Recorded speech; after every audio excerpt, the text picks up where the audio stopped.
Hello, beautiful souls, and welcome to the Woo Curious podcast.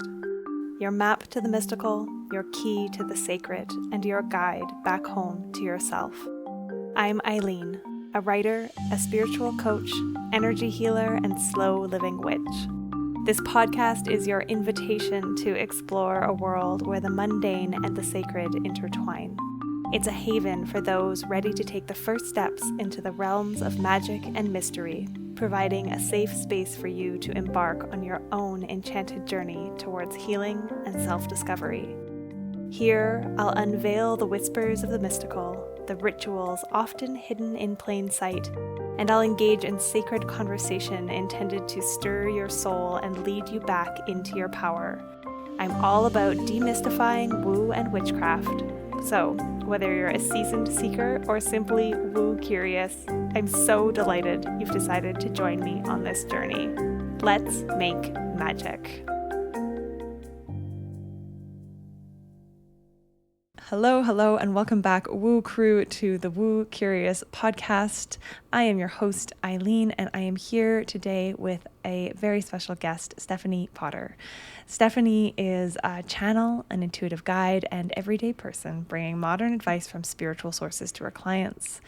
Individuals work with her for insights and clarity from their higher self and their spirit team about their everyday life, goals, and challenges. Her simple goal is for each person to feel hope, healing, and clarity, and excitement about their life and future. She's based out of Atlanta, Georgia, where she lives with her two cats, Finn and Boddhi.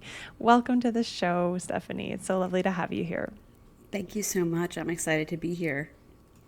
Yeah, I'm excited for our conversation today. And you are very multi-knowledgeable, if that's a word or I term. appreciate that. It's weird. I struggle, though, because it's like when people want to read your bio, but I also don't want to box myself in by saying I'm specifically one thing.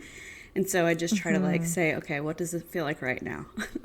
Yeah, fair. And yeah, I know we have a plan for where our conversation is going to go today, but there's all sorts of wisdom that you can offer. So we'll see where it takes us. And as I mentioned before we dropped into record, the only question that I come prepared with for these conversations is the one about your own journey to your spirituality as it exists today, and what that looks like in your life and how it informs your work. My journey, I feel like, is both that of the woo curious seeker as well as the events and challenges that life has brought me. I have always been interested in metaphysical and everything around it, and consistently taking in information since probably 2003. Which takes us back a long time and ages me a bit, right? In addition to the last 7 or 8 years of my life have been really, we'll go with challenging, right? Things that are happening in your life that you really can't control. I like to say some chapters you start on your own, and sometimes the universe starts a new chapter for you.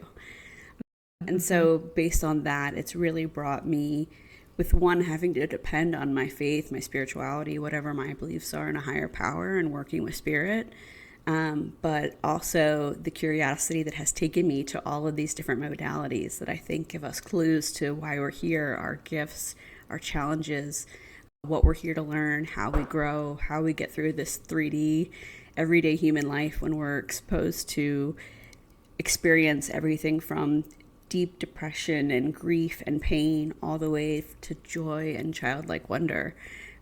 And how do we get through all of that? And so for me, it looks like a path of following so many different modalities and learning so many different things, really just figuring it out.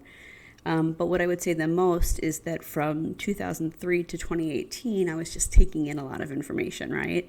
So what does that look like? It's at that point listening to CDs on tape that was like, that were books, some John Edwards and that sort of thing.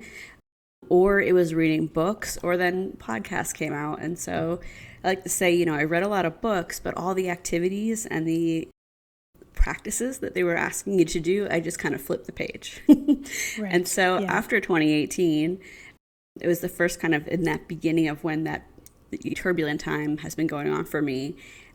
And that's when I also chose to do the work. I got a break in my life. I was laid off from a job that I had for 5 years. At that time, the longest held job I had. I had some severance money, and I finally started taking classes where I had to, what I say, do the work. So what does that look like for the woo curious, right? And that is basically jumping in and saying, I'm going to try this exercise, or I'm going to join this class where I have to practice with other people, where it's scary because I don't know what gifts I have or skills I'm developing, and how do I get through that. And since then is when really all of the gifts and the practices are now coming online, and I still feel like I'm at the beginning of my walk.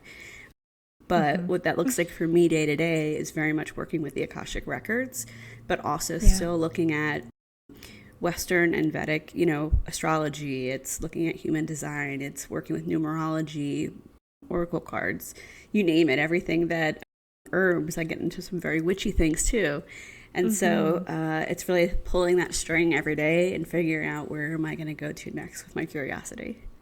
Oh, I love this story. And I think it's so relatable in that I speak a lot about, we have the personal development books or the books where we're learning things, but how often do we get to the end of the book and go, okay, cool, on to the next book, instead of taking the time to implement and to actually sit with the practices, because it can be uncomfortable. It's work. It takes work. That's exactly we're not just consuming that info. Yeah, we're in a day and an age where we get what we want immediately. If we have an answer, or like we need an answer, we ask what I call our assistant Google.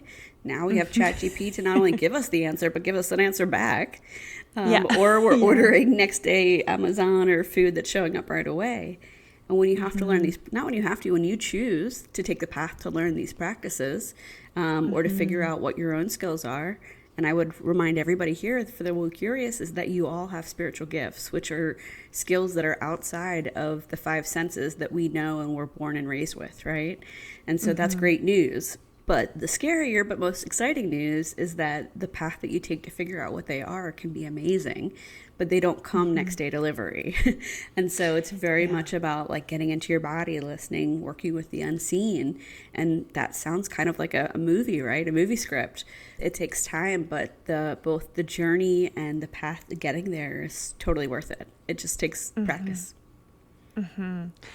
Yeah, it is that. And that's beginning, the starting, the taking the first step. Often the resistance is the greatest before we've begun. And then as we begin and start to do that work and journey and learn and grow and have all the experiences that come with actually embodying the practices, it gets a little bit easier.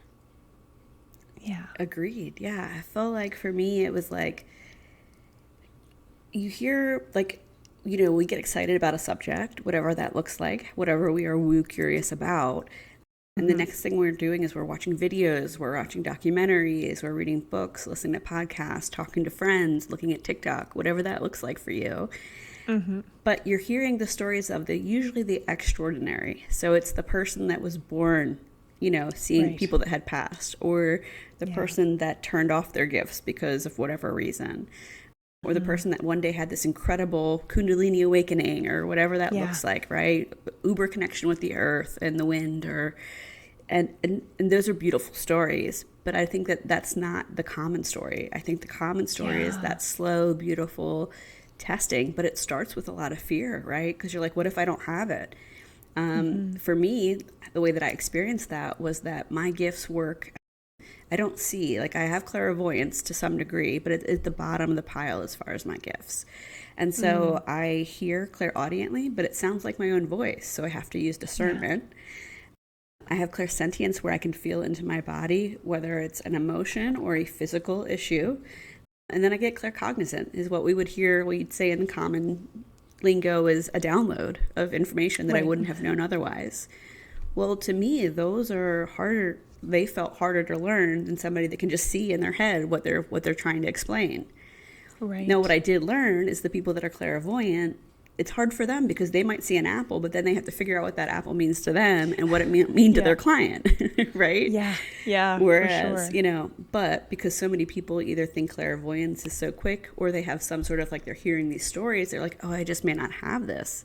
And my answer is, again, yes, everybody has these gifts. The fun is figuring out what yours are. Yeah. Thank you for bringing that point up. It resonates for me because I have, on many points on this path, I've had moments of oh, maybe I haven't suffered enough. Maybe I haven't had that massive dark night of the soul that everybody describes. Maybe I haven't, had that moment of then one day this happened and everything changed. Right. It has been a much slower kind of conscious unfurling and exploration into this side of who I am. And for a long time, I felt like I was deficient in some way, or like, Right. oh, it couldn't actually be real because I didn't have this big, or I wasn't chosen experience. Right. Exactly. Yeah, for sure. And you hear the stories of the powerful, as you said, Kundalini awakenings. I'm reminded of reading Rebecca Campbell, and she's like, and this experience in ceremony. Right. And I'm like, those are amazing, and they do happen, and they're not required. Yeah. For you and to they're not common. They're common, and then most people are reading those stories. But as far as we'll go with the Gen Pop, yeah, it's more. It's like you said, like a slow build. So like it might be when I first started working with the records, it was just maybe a word here or there, you know what I mean? And then taking a word and trying to feel into my body what that meaning meant, what the message was for that person. And now I get, full sentences and that sort of thing.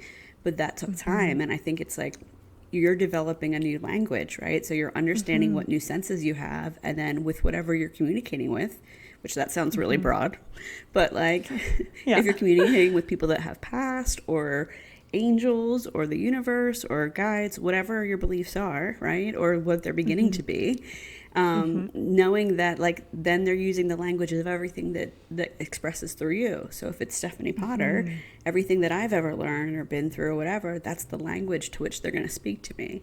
But it's still kind of a new language for both of us, right? Because we got to meet somewhere in the middle. And finding that ability to trust as well in what you're receiving. I know for me, when I first started down the path of learning how to connect and how to do the energy healing work that I do, there was for a long time this like voice in my head being like, you're making shit up. Yeah. Right. Are you just creating your own little daydream and relaying it? And it took having work with people who I had never met and sharing what had come through for me for them, having no framework, and them being like, how did you know? And little moments of these synchronicities where I was like, okay, this is the evidence is piling up enough that I'm starting to be able to trust. Yeah. I would like to say that let the record show that still happens to me, right? And I'm out here doing like channeling, people's souls and talking to like guides and that sort of thing. And I still have that. Like I'll get intuitive hits and I'm like, is that what I wanted to happen? Or is that what is actually like the information, Yeah. And it's the same thing that you said is it's a lot of times challenging yourself to work with people you don't know that are open. And then starting to feel where you're getting things right. And also like, I think as humans, we just want to be really good at stuff really fast. Yes. Yeah, especially as women. Right. As women, right? We got to work twice as hard. And we're like, okay, what's the hack here? I can figure this out, Yeah. And so it is about like trusting yourself and saying like, the thing that I would tell people is that a lot of times that first intuitive hit that comes up is what really is meant there, right? Because it's the first thing that comes to mind. And so where can we see this every day for people that are maybe practicing or thinking about practicing? And what I would say is, one, if you've ever walked into a room where two people just had a really knockdown, tear down, drag out fight, but nobody's talking, and you can feel that, you can feel like, oh God, something's going on here, right? But nobody's saying anything. Well, that's you using your clairsentience. That's your intuition, right? So you're actually already feeling those sort of things. And maybe the alternate is you've walked into a concert and you hear the first chords of the song that everybody's waiting to hear. And then all of a sudden you get the chill bumps and you can feel the vibration, right? And again, that's clairsentience. You guys are chills in my already, whole body. You're already using this, right? So where I would say when we think about those quick hits that you were talking about is, I think we've all heard of like angel numbers, or all of a sudden maybe you smell your grandmother's perfume and she's passed, or you see a license plate that has, I don't know, your favorite uncle who's passed name on it, and you look at it and you say, oh, golly. It makes you think like, I wonder if that's a sign from then you write it off in your head, your ego gets in the way. Remember how you originally felt in your body, because the sign, it's coming into your body. And I would say trust that original thing that you're hearing. Now, I know some of us also like to run to our assistant, Google, and say, what does 1111 mean? And what does 444 Right. mean? And all of those things. And I would say, absolutely, use your assistant. But first, think about what that means to you. So what were Yeah. you thinking about before you saw that? Yeah. When you saw it, what was the first thing that came into your mind, into your heart? And those are the first steps of exactly what you're talking about, having the idea of how do I trust my intuition and then slowly build on spiritual gifts. Yeah, it's a beautiful point to bring forward and make. It reminds me of when I'm teaching about using tarot. I always, we run straight to the book. We're like, what does that mean? Yes. And yes, it's cool to have that outside information and grow our kind of understanding, and the wisdom is within, right? The truest answer for us is almost always, what does it mean to you? It doesn't matter what somebody else has said it means. Spoiler alert, kids, you guys are the gurus, right? All the answers are actually inside of you. They come from your heart, not your head. They come from the wisdom of your body, your toroidal field, your nervous system, your gut. We are just not instructed to go there for answers, right? Yeah. And I love that you bring up that practice, because Spirit actually brought that to me. I use Oracle cards. And sometimes in readings, they'll be like, hey, bring this deck. And so then in certain readings, when I've been in person with people, they've had the person actually, like, that's never worked with a deck before, pull their own Oracle card.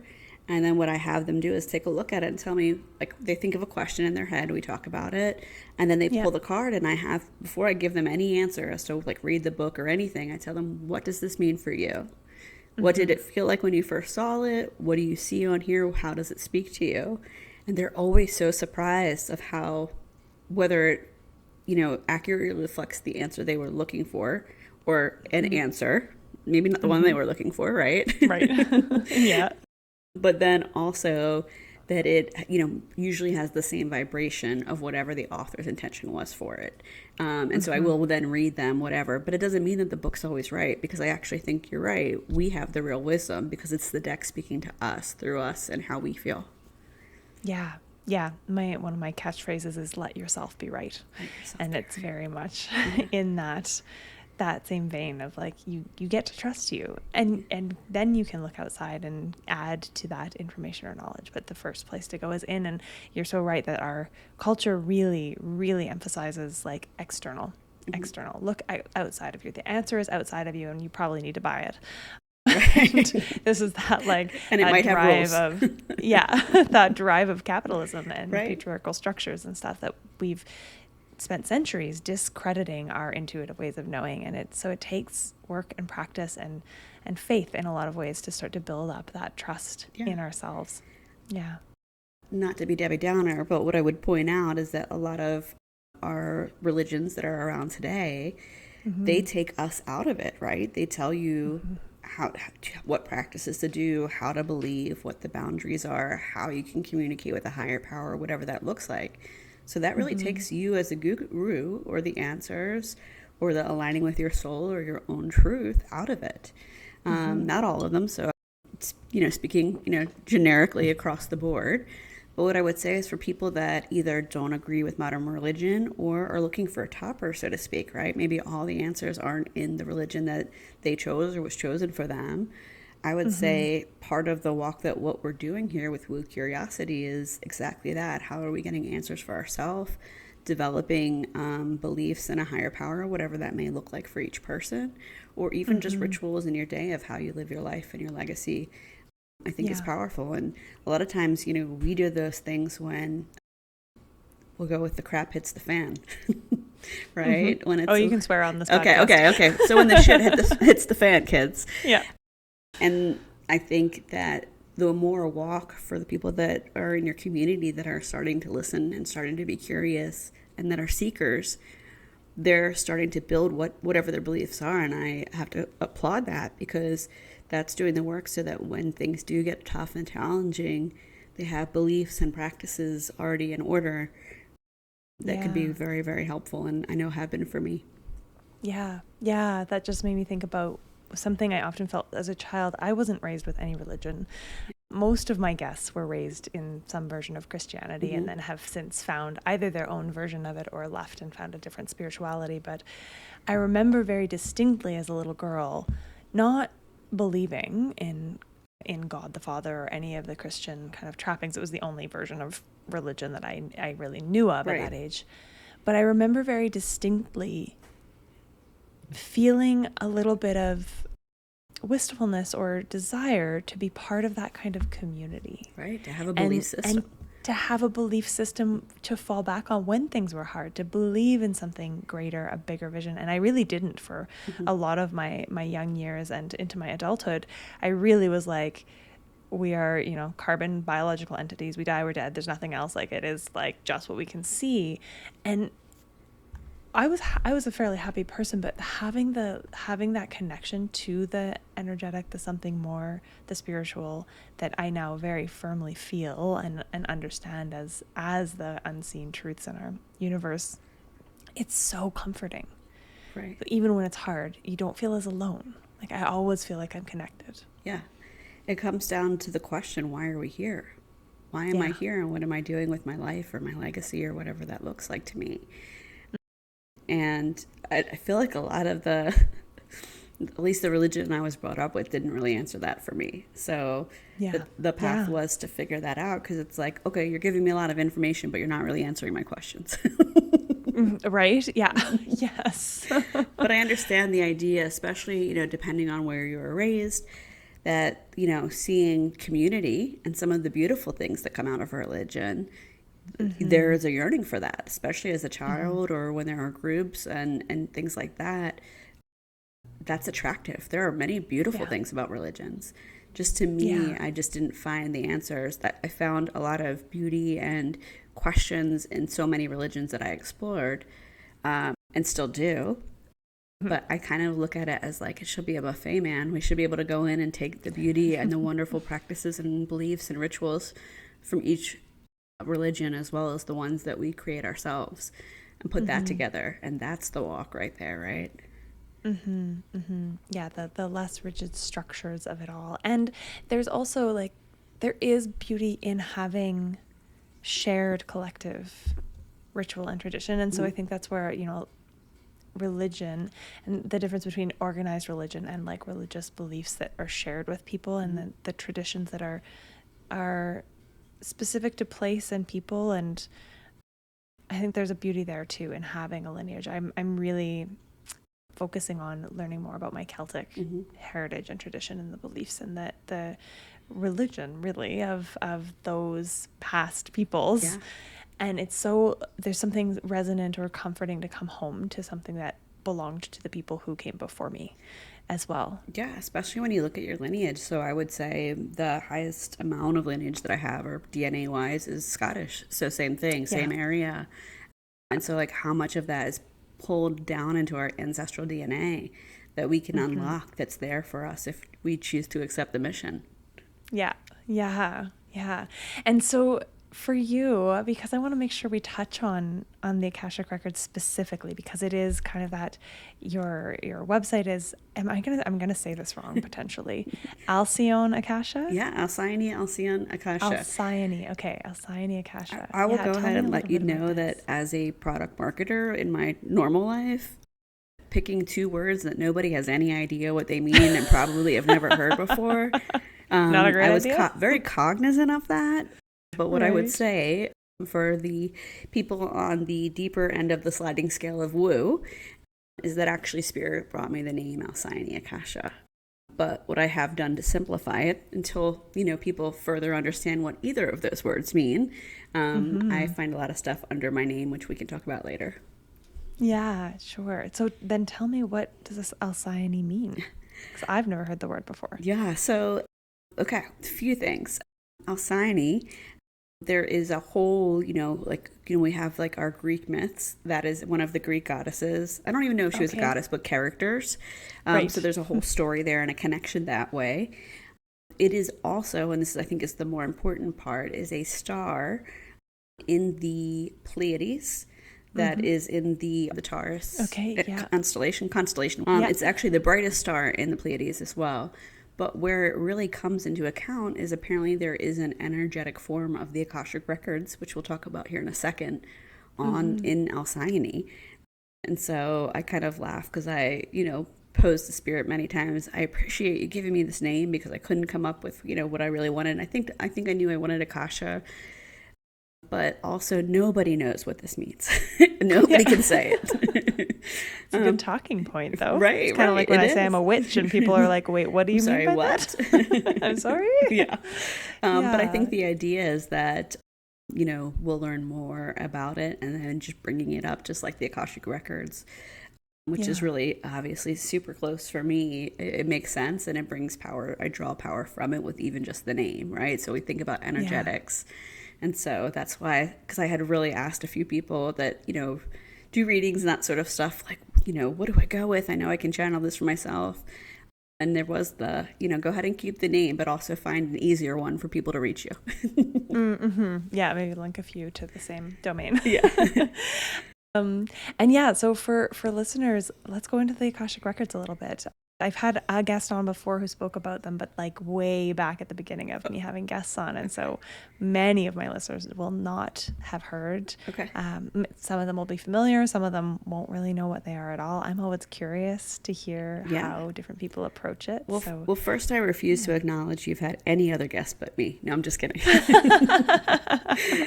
No, I appreciate that. So let's start at the beginning. So the Akashic Records, the word Akasha means ether. It comes from Sanskrit, and we know the Indian Vedas, which are the oldest texts. We don't even know where they came from or how old they are. And the idea is that there is this fifth element of ether, right? So we look at the regular four elements, and then we'd add ether or sky. There's all kinds of different meanings as far as that goes, but interpret it as you like. And the Akashic Records essentially are the energetic imprints of everything that ever has, does, and will exist. So no big deal, just everything that's ever existed. Yeah. But let me break that down a little bit. And so the idea is that we know energy, can transmute, but we can't destroy energy, right? Scientifically, let me break out my science cap here. So we know that. And so when we think about things like plants, animals, spaces, events, there's energy in all of that, right? So your home has an Akashic record. But let's bring it closer to home, again, to the human. Now, whether you believe we incarnate once, we come down here and we incarnate once and then we're done, or whether you believe we incarnate many times, so we have one soul and then come down here in different bodies. I believe in the latter, but open to interpretation for the woo curious. And the idea is that it's almost like a file, right? So like a lot of times we explain it as a library for us puny humans to understand the energetic record of everything. But the idea is, if you think about it, so for me, Stephanie Potter, if I were to go into the Akashic Records and we viewed it as a library, there would be a room with the name of my soul, so my higher self. And when I walked into that room, because I believe in multiple incarnations, there would be books for each life I have ever lived.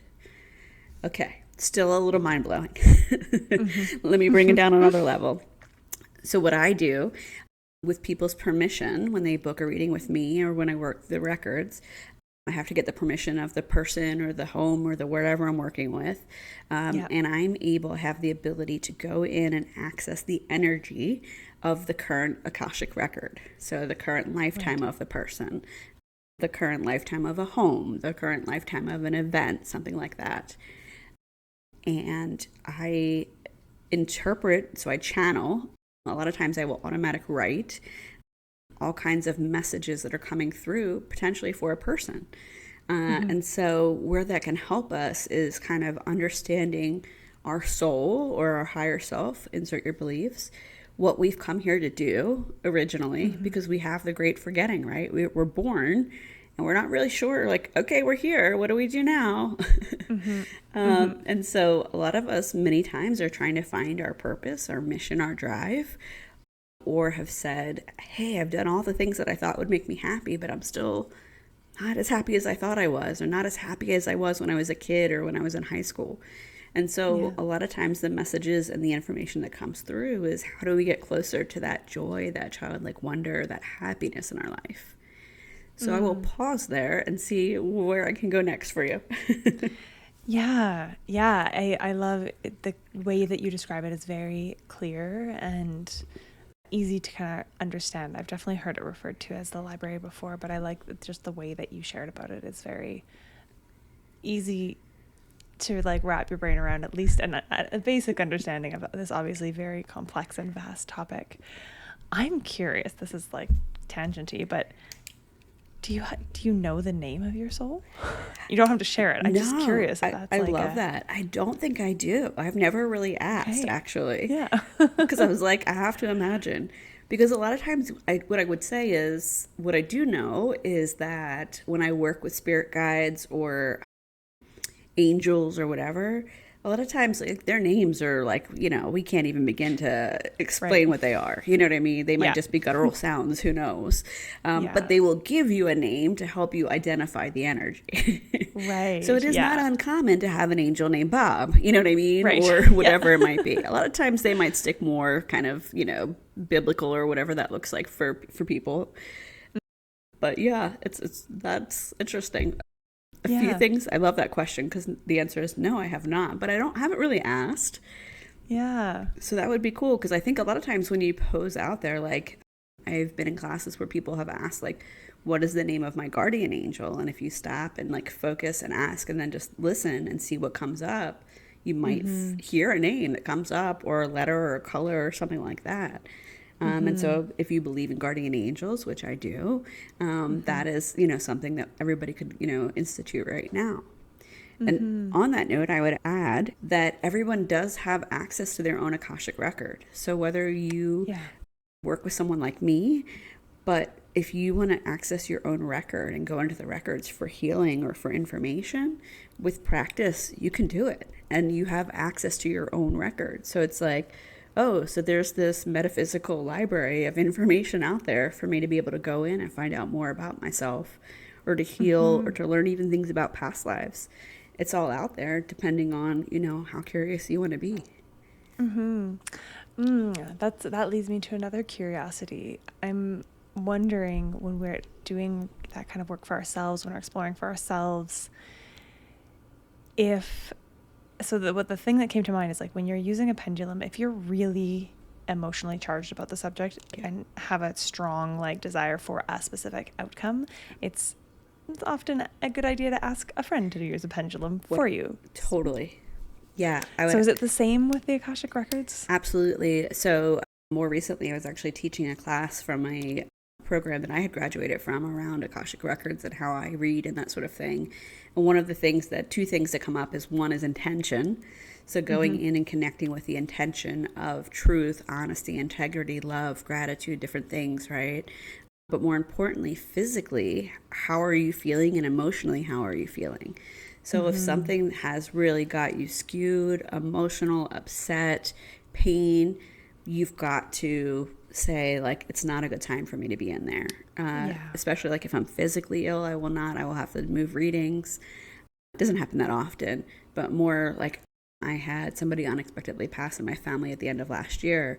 And for months, I basically would go to a friend and ask for a reading or a channeling or whatever that might be, because exactly what you said, that vibration that you're at is going to emotionally, it's going to skew that energy and how that works for sure. Yeah. Interesting. That makes sense for sure. One thing I'd also that their kind of spirit brings up for me right now is for the people that are woo curious, but also love science like myself. I really like, for me personally, it's neuroscience and spirituality crossover. But take it as much as you want. Like I speak obviously very much on the side of the spiritual when it comes to the Akashic Records, but what I'd also put out for everyone is there is science behind it. So there's a scientist named Ervin Laszlo that is I don't know that he won the Nobel Prize, but has been a candidate for the Nobel Prize several times. Right.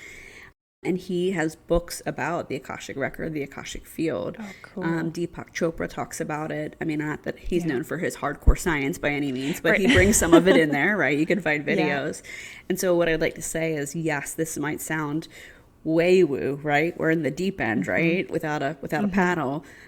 But what I would say is there is science, some interesting science to back up kind of how we talk about this.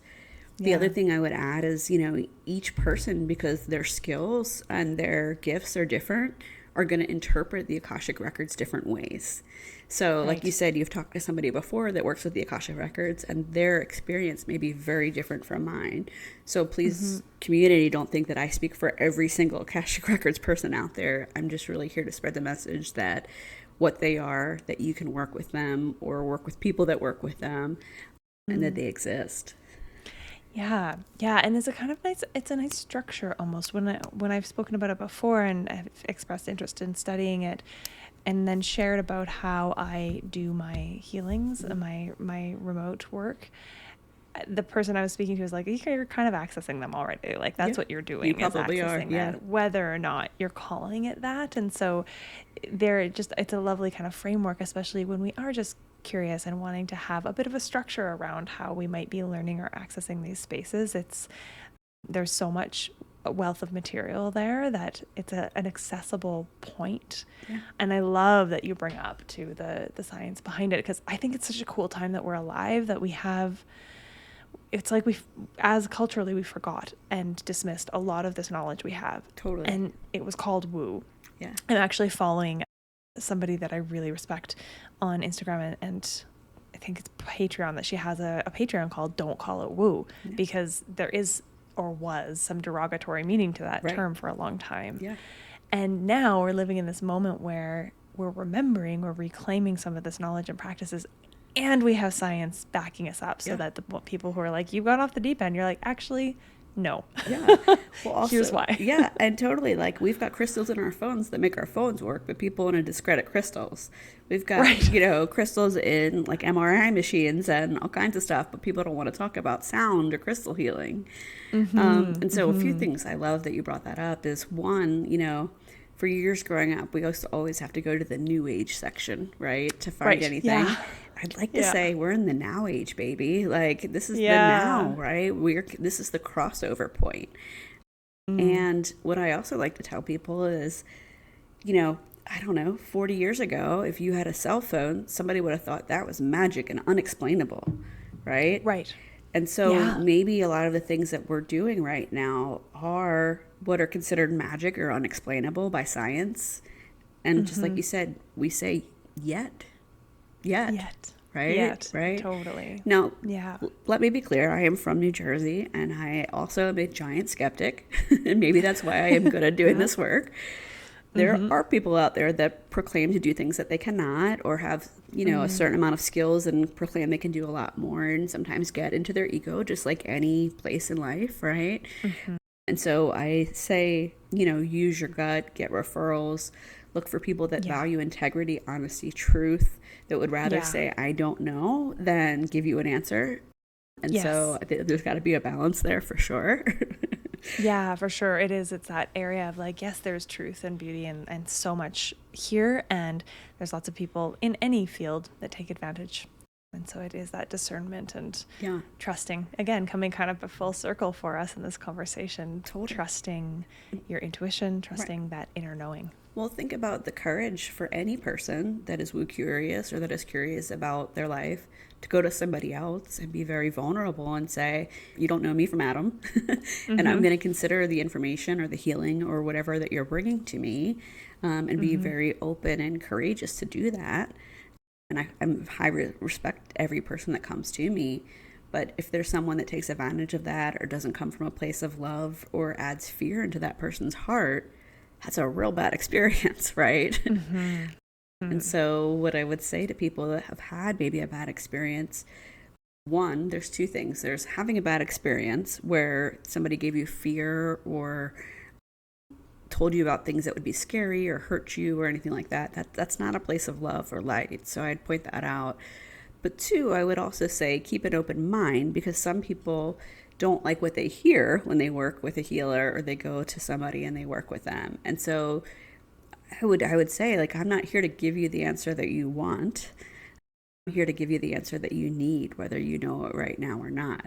And so when some people say, just like you say, they're very emotionally charged, they want to go in and kind of get a certain answer or to go a certain way or for them to feel validated. But the information that comes through in whatever way, or healing comes through and it's not exactly what they wanted, that's where we're like, I'm not Google, I'm not Amazon, I'm not Uber Eats, Instacart, whatever you want to call it. Yeah, there's that willingness to be ready and open to receive whatever wants to come through that is needed for the work to really be powerful and effective. And yeah. On that note, if people are curious about this and feeling that kind of connection and call to the work that you do and you offer, what's the best way for people to connect and to work with you? Thank you. I would be honored if anybody was interested.